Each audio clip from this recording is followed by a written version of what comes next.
Yeah, this is a big thing for people to wrap their head around, because you'd have to step out of the classical physics of the Newtonian world, where we live in this realm of three-dimensional reality that we experience with our senses, and everything has height and depth and width, and we narrow our focus on the material world, and we navigate in this way. And this realm has an infinite amount of space. Space is eternal. And we experience time as we move through space. So we move from one point of awareness, I'm here, the door's over there, that's another point of awareness. And as I move my body from one point of consciousness to another point of consciousness, as I move through space, I experience time. So if we're going to create matter to matter, three-dimensional reality, and we're going to get things done, it's just going to take time for us to get the new house, the new car, because we got to work and save our money and do all that stuff. Well, that's playing by the rules of Newtonian physics and three-dimensional reality. When you play by the rules of the quantum, in the quantum, there's an infinite amount of time. Now, time is eternal. Now, imagine if you had an infinite amount of time. How many things could you get done? Infinite number of things equal to your thoughts, right? And that's the quantum. So the quantum is, time is eternal, and there's all possibilities exist in the present moment in the quantum. So in three-dimensional reality, Newtonian physics, it's about the predictable. The quantum is immaterial. Nothing's local yet in space and time. All possibilities exist as frequency, as energy, as vibration, as information, as consciousness in the realm of thought. So in the quantum, anything is possible. And it's no different than looking in a dressing room where there's mirrors this way and mirrors this way, and you see an infinite number of views. There's an infinite number of possible realities where one small thing has changed. Just one small thing. You shaved with your left hand today, that now you're in a different reality. You did your meditation, you connected, you come back, you just moved out of that dressing room, and now you're in a dressing room that looks just like that, but something's different. Your wife still looks the same, everybody looks the same, but all of a sudden, here's that phone call, here's that email, here's that opportunity. Now I'm in a whole new dimension, right?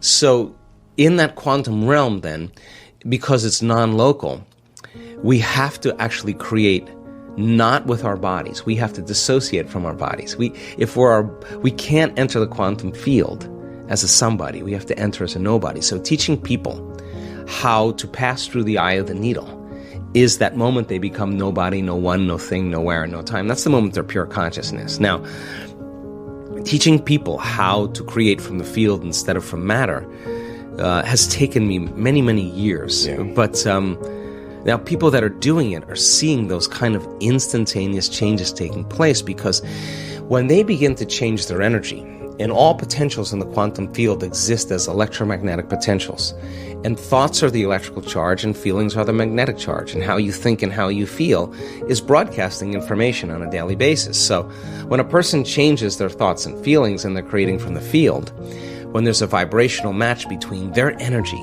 and that potential in the quantum field, and they're creating connected to the source, and that source energy is actually connecting everything material, they no longer have to go anywhere and get it. In fact, now, they're actually going to collapse time and space, or the experience is going to be drawn to them. Now they're the magnet. That's when they start drawing experiences to them. Now they're not going anywhere to get them. Now they're coming to them. That's when it gets fun. Well, this took me a long time, Sean, to figure out, because I think that when people say that they want a new job, or they want a new relationship, or they want to be healthy, they're actually waiting for their health to improve to feel gratitude. Right. They're waiting for their new relationship to feel joy and gratitude and thankfulness. They're waiting for the new career to happen. And once it happens, then they celebrate and feel gratitude. Well, if you believe that your thoughts and feelings produce an effect in your life, and you're living in the lack every single day waiting for it to happen, you're separate from the experience, right? So if you think about the emotional signature of gratitude, when you are receiving something that you like, that's pleasurable, you've just gotten or received something that is pleasurable, something just happened to you, or something's happening to you that you like, you say thank you, you feel gratitude. So the emotional signature of gratitude is that something has already happened. And it is the absolute perfect state of receiving. It is the absolute state of receivership.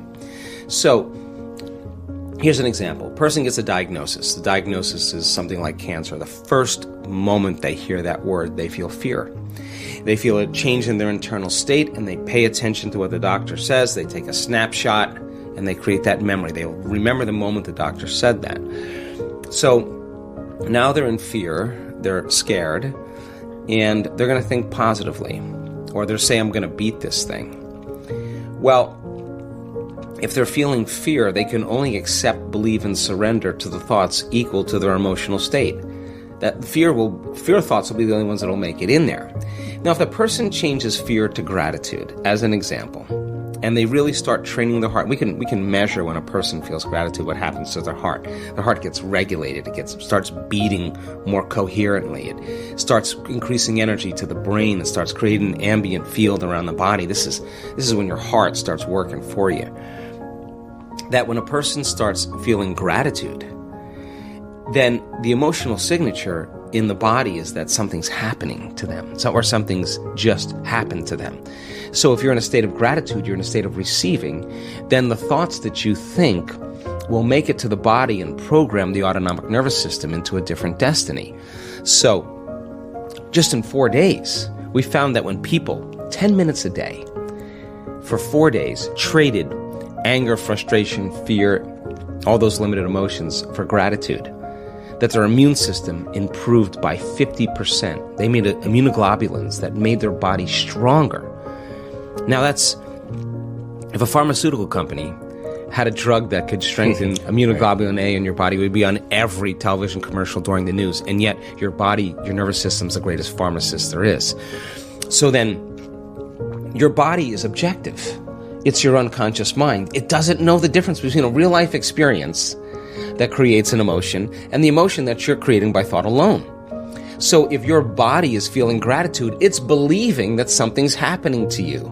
So in the beginning you go, well, I'm going to try gratitude. And then you think, well, this feels really weird. Why would I give gratitude until it happens? Well, because that's how you've been hypnotized. You've been programmed that way. But what if you change it around? The moment you feel gratitude, your healing begins. The moment you feel grateful for your life is going to change. Now you're causing an effect. So we have to embrace the emotion before it happens. Now, why? Well, let's just say you just did a great meditation and your heart is blown wide open and you feel grateful for life. Or you're connected to the emotions of your new career, your new job, your new life.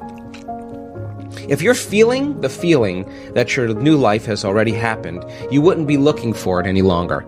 You would be feeling like it's already happened, so you wouldn't look and be separate from it. You would feel connected to it. And then if you lost it and you started feeling angry because of traffic, I'd say, oh my God, you're back to the unconscious program again of allowing something outside of you to control your feelings and thoughts. You're back to that victimization program. So then when you start playing this game, and you catch yourself and you self-correct, and you get back into gratitude and feeling it, then your body is no longer preoccupied of when it's going to happen or where it's going to happen. If you feel it, it feels like it's already happened. So that's the moment you're no longer separate from it. That's the moment you start drawing or magnetizing experiences to you.